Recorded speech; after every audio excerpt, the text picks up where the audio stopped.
दोस्तों, सोशियोलॉजी के टॉपर्स के मुंह से तो आपने बहुत बार सुना होगा कि उन्होंने स्लीपी के रिसोर्सेज यूज किए। तो लेकिन ऐसे भी कुछ टॉपर्स हैं जो सोशो ऑप्शनल से नहीं है। वो क्यों स्लीपी का नाम लेते हैं? दोस्तों, हम स्लीपी क्लासेस में जीएस एक्सटेंसिवली कवर करते हैं। ना सिर्फ यूट्यूब में डेली 4 वीडियोस आते हैं दोस्तों वहां पर, बल्कि हमारे पेड मॉड्यूल्स हैं। आज भी भारत के most cost effective paid modules systematically coverage करते हैं पूरे जो जीएस को, एंड मेंटरिंग भी अब तो शामिल है। दोस्तों, मैं आपको इनवाइट करता हूं इस पूरी जर्नी में जो कि भारत के ग्रास रूट से क्रिएट कर रही है अब टॉपर्स।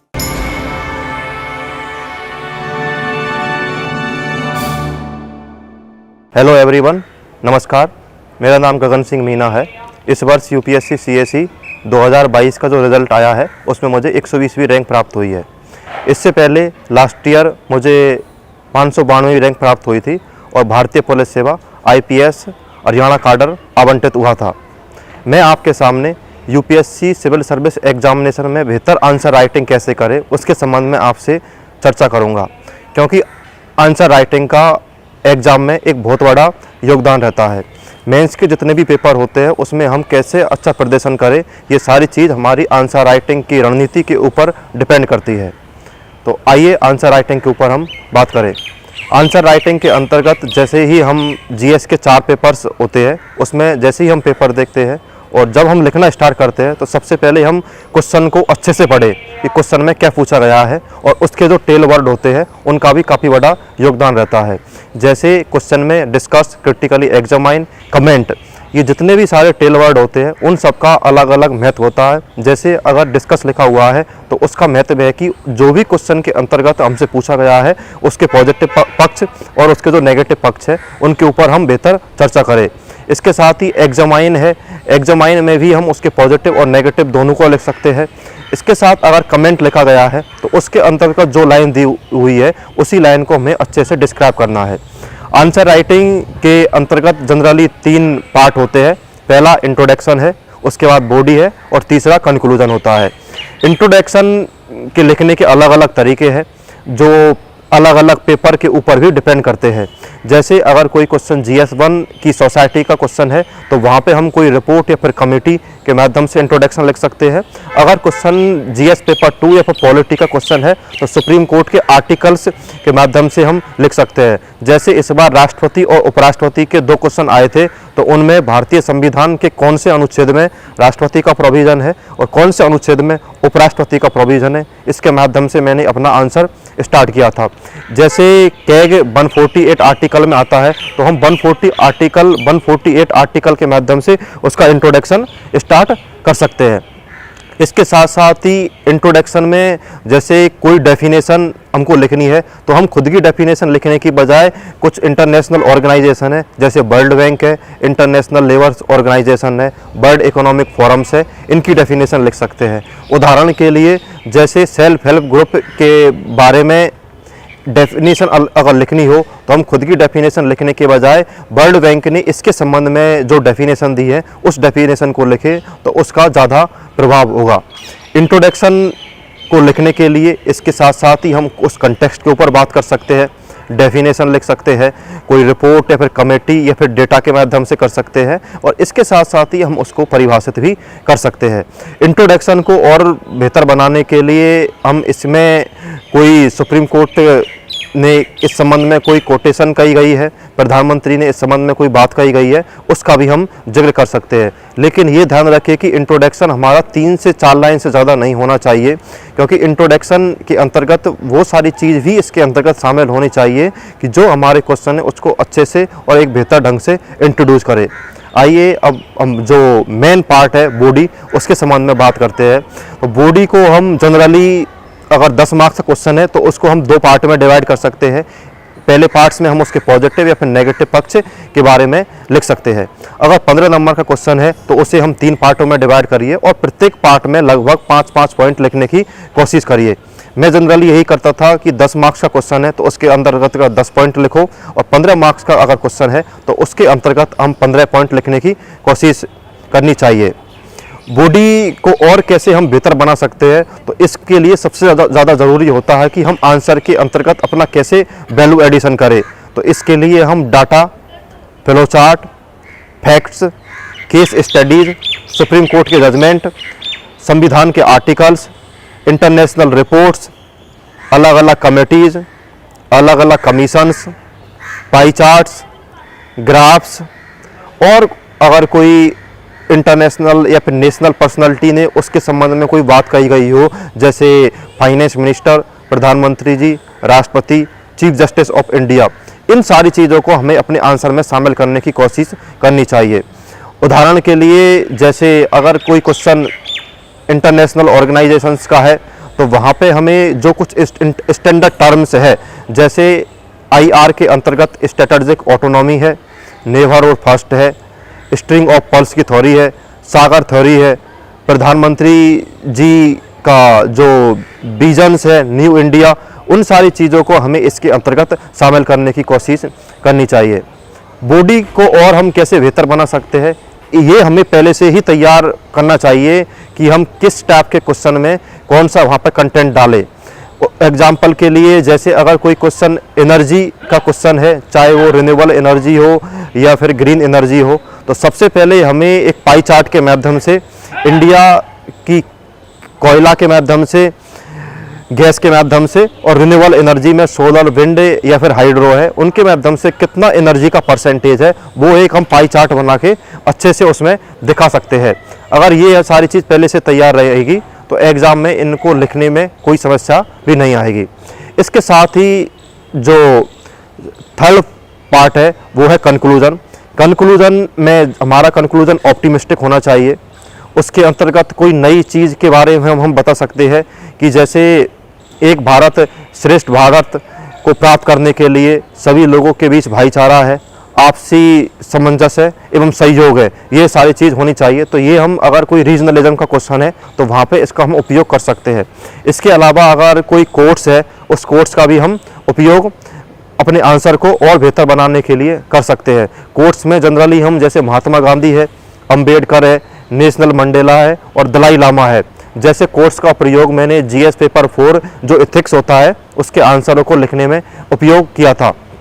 इसके अलावा प्रधानमंत्री जी के द्वारा मन की बात में काफ़ी अच्छी केस स्टडीज़ के बारे में भी जिक्र किया जाता है, तो उन सारी केस स्टडीज़ का उपयोग भी हम अपने जो कंक्लूजन है उसके अंतर्गत कर सकते हैं। कंक्लूजन में अगर क्वेश्चन के अंतर्गत अगर हमसे चैलेंजेस पूछे गए हैं तो चैलेंजेस को समाधान करने के लिए हम क्या वे फॉरवर्ड हो सकते हैं उसका भी हम बात कर सकते हैं। इसके साथ साथ ही सरकार की स्कीम्स है, पॉलिसीज़ है और जो प्रोग्राम्स है अभी सरकार ने चलाई गई है उनको हम बताते हुए और क्या क्या करने की ज़रूरत है वे फॉरवर्ड के माध्यम से हम अपने कंक्लूजन को और एंड कर सकते हैं। ये हो गया कि आंसर राइटिंग में जो एक बेसिक्स थीम्स क्या क्या होती है, लेकिन आंसर राइटिंग के लिए सबसे ज़्यादा ज़रूरी होता है कि हम कितनी अधिक प्रैक्टिस करते हैं। तो ये प्रैक्टिस हमें पहले खुद के लेवल पे करनी होगी, उसके अलावा हम मॉक टेस्ट के माध्यम से कर सकते हैं और प्रीवियस ईयर क्वेश्चन के पेपर्स के माध्यम से कर सकते हैं। मैंने क्या किया था कि सबसे पहले मैंने UPSC के जो प्रीवियस ईयर क्वेश्चन पेपर है उसको सिलेबस वाइज देखा कि कौन कौन से क्वेश्चन से है, किस टाइप के क्वेश्चन पूछे जा रहे हैं, तो उन क्वेश्चनों को लिखना और अपने जो एक या दो जो फ्रेंड्स थे उनके माध्यम से मैं चेक करवाता था तो कहाँ कहाँ पे हम उसको और इम्प्रूवमेंट कर सकते हैं। तो वो आंसर के जो पास में जो स्पेस होता है, जैसे UPSC की आंसर शीट होती है उसी टाइप की आंसर बुकलेट में आंसर लिखने की कोशिश करता था।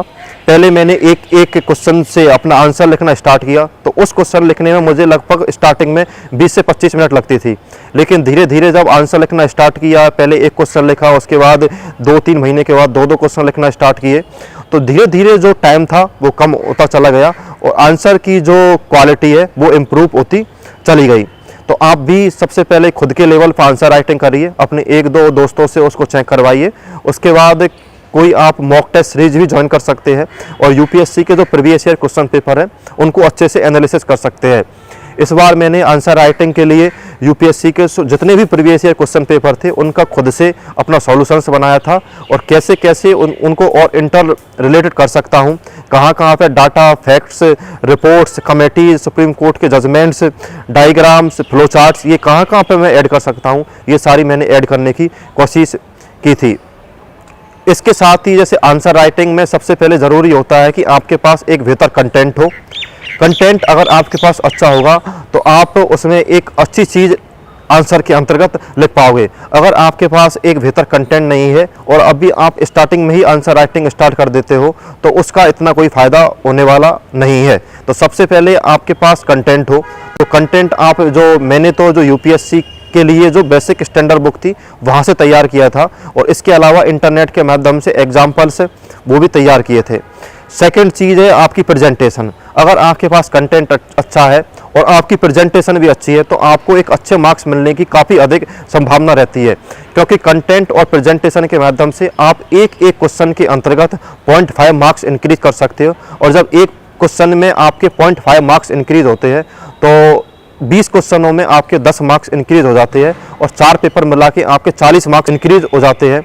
और ये 40 मार्क्स आपका एक अच्छी रैंक आना, लिस्ट में नाम शामिल करना, या यूपीएससी की जो होली पीडीएफ है उससे अपने नाम को बाहर करना, इन सारी चीज़ों को ये चीज़ डिसाइड करती है। इसलिए आपका कंटेंट और प्रेजेंटेशन दोनों पर आपको ध्यान देना है, और इससे ही आपकी बेहतर आंसर राइटिंग होगी।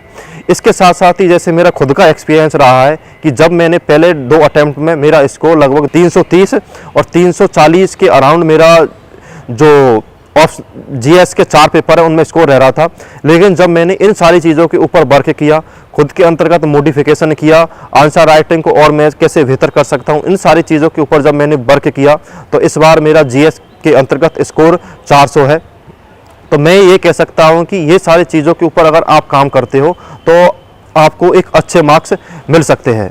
जैसे आंसर राइटिंग के लिए जब मैंने इस बार प्रिपरेशन के लिए अपने खुद के नोट्स बनाए थे, और मैंने पहले से ही तैयार कर लिया था कि किस टाइप के क्वेश्चनों में मुझे किस टाइप का डायग्राम बनाना है। जैसे जो एथिक्स के क्वेश्चनों में मैंने पहले से ही तैयार कर लिया था कि अगर कॉर्पोरेट गवर्नेंस का कोई क्वेश्चन आएगा तो उसके अंतर्गत हितधारकों को अलग अलग तरीके से कैसे मैं दिखा सकता हूँ। अगर क्वेश्चन एटीट्यूड का है तो उसको मैं एक डायग्राम के माध्यम से कैसे बता सकता हूँ। और इसके साथ ही अगर क्वेश्चन के अंतर्गत कॉर्पोरेट गवर्नेंस में एक ट्रिपल बॉटम लाइन होती है जिसमें पीपल, प्लेनेट एंड प्रॉफिट, उसका मैंने इस टाइप का एक डायग्राम बना लिया था, वेन डायग्राम, कि इसमें पीपल, प्लेनेट एंड प्रॉफिट और बीच में हो जाएगा गुड कॉर्पोरेट गवर्नेंस। तो इस टाइप के डायग्राम्स अगर आपके पहले से ही तैयार है और आपने पहले से ये तैयार कर लिया है कि इस टॉपिक में मुझे इस टाइप का डायग्राम्स बनाना है, इस टाइप का फ्लो चार्ट्स बनाना है और ये सारी चीज़ तैयार करनी है। यहाँ पे मैं एक चीज़ और कहना चाहूँगा कि जितने भी डाटा, रिपोर्ट्स, फैक्ट्स, ये सारी चीज़ होती है, आपका जो मेन कंटेंट है उसको रिप्लेस नहीं कर सकते, लेकिन उसके अंतर्गत वैल्यू एडिशन करते हैं। जैसे ये सारे डायग्राम्स थे, मैंने अपनी एक बुक बना ली थी और उसमें मैं कैसे कैसे सारी चीज़ तैयार कर सकता हूँ, ये सब चीज़ मैंने पहले से ही तैयार कर लिया था। जैसे अगर मैंने इंटीग्रिटी का क्वेश्चन जनरली यूपीएससी पूछती रहती है, तो मैंने इंटीग्रिटी की डेफिनेशंस लिखी। वो डेफिनेशन में मैंने लिखा कि सेकंड एआरसी ने इंटीग्रिटी को इस तरीके से डिफाइन किया है। तो मैंने खुद की डेफिनेशन ना लिख के सेकंड एआरसी का वहाँ रेफरेंस दिया, और उसके साथ ही मैंने इंटीग्रिटी में ये दिखा दिया कि मनसा, बाचा और कर्मणा, ये और सारी चीज़ों के बीच में समन्वय है, तो वो आदमी या फिर वो पर्सन से ज़्यादा इंट्रीगेबल होगा। तो इस तरीके से मैंने ये सारी चीज़ तैयार, इतने सारे डायग्राम्स ये तैयार किए थे। इसके साथ साथ ही जैसे टॉपर्स की कॉपी होती है, उन टॉपर्स काफ़ी अच्छे एग्जाम्पल्स है, रिपोर्ट, डाटा, फैक्ट्स, इन सारी चीज़ों का अच्छे से उपयोग करते हैं। तो मैंने जो टॉपर्स की कॉपी थी उनको अच्छे से देखा, हिंदी मीडियम्स के टॉपर की भी देखी थी और इंग्लिश मीडियम के जो टॉपर्स थे उनकी कॉपी को भी मैंने अच्छे से एनालिसिस किया था। तो उनके माध्यम से मैंने यहाँ पे अपने नोट्स बना लिए थे कि कौन कौन सी एग्जाम्पल्स है, कोई बेस्ट प्रैक्टिस है, कोई डायग्राम्स उन्होंने बनाया हुआ है, तो वो सारी चीज़ों को मैंने नोट कर लिया था। इसके साथ साथ उनका मैंने कुछ अगर बड़ा एग्जाम्पल्स लिखा हुआ है, कोई कंटेंट अगर मुझे इंपॉर्टेंट लग रहा है तो उसका मैंने स्क्रीनशॉट ले लिया था। तो इससे क्या होगा कि आपके पास काफ़ी अच्छे एग्जाम्पल्स होंगे और आपकी जो मेहनत है वो इससे कम हो जाएगी। एक चीज़ मैं आपको ये भी बताना चाहता हूँ कि जैसे इकोनॉमी के अंतर्गत मैंने पहले से इस टाइप के क्योंकि इकोनॉमी में हम काफ़ी अच्छे डायग्राम है। अब जैसे ये हमको ग्रोथ रेट का दिखाना है, तो ग्रोथ रेट का हम इस टाइप से एक ग्राफ बना के दिखा सकते हैं कि इंडिया की ग्रोथ रेट कैसी रही है। और इसके जैसे मैंने अपने खुद के ऐसे नोट्स बना लिए थे, तो उन नोट्सों में इन सारी चीज़ों को मैंने ऐड किया था। और एक चीज़, जैसे आप कोई भी आंसर लिखते हो तो आंसर में कोई भी डायग्राम्स है या फिर मैप बनाते हो, चाहे वो ज्योग्राफी का क्वेश्चन हो या आईआर का क्वेश्चन हो या फिर इंटरनल सिक्योरिटी का क्वेश्चन हो, आपके जो डायग्राम्स है उस मैप के अंतर्गत इन्फॉर्मेशन होनी चाहिए। जैसे एक क्वेश्चन बॉर्डर मैनेजमेंट या फिर बॉर्डर सिक्योरिटी का क्वेश्चन पूछा जाता है, तो मैंने क्या किया कि इंडिया का मैप बनाया, और मैप मैंने वहाँ पे बनाया कि जो बॉर्डर एरिया से रिलेटेड था। इंडिया पाकिस्तान बॉर्डर पे क्या समस्या है, इंडिया चीन पे, India Afghanistan, India Nepal, Bhutan, Myanmar, Bangladesh, इन सब बॉर्डर, इसके साथ साथ ही जो हमारी सी बॉर्डर है उस पर क्या समस्या है, इन सारी चीज़ों को, समस्या को ही मैंने अपने जो मैप है उसमें दिखा दिया था। तो ये एक आंसर राइटिंग का जो बेसिक थीम्स थी कि आप कैसे एक बेहतर आंसर लिख सकते हो। और आंसर राइटिंग के संबंध में कि मैंने किस तरीके से वैल्यू एडिशन करना है, ये मैंने अपने खुद के Telegram channel Gagan Singh Meena AIR 120 इसके ऊपर अपलोड किए हुए हैं। आप वहाँ से इन सारी चीज़ों को देख सकते हैं और आपके जो आंसर में और इसका बेहतर उपयोग कर सकते हैं। Thank you so much for DKT providing this platform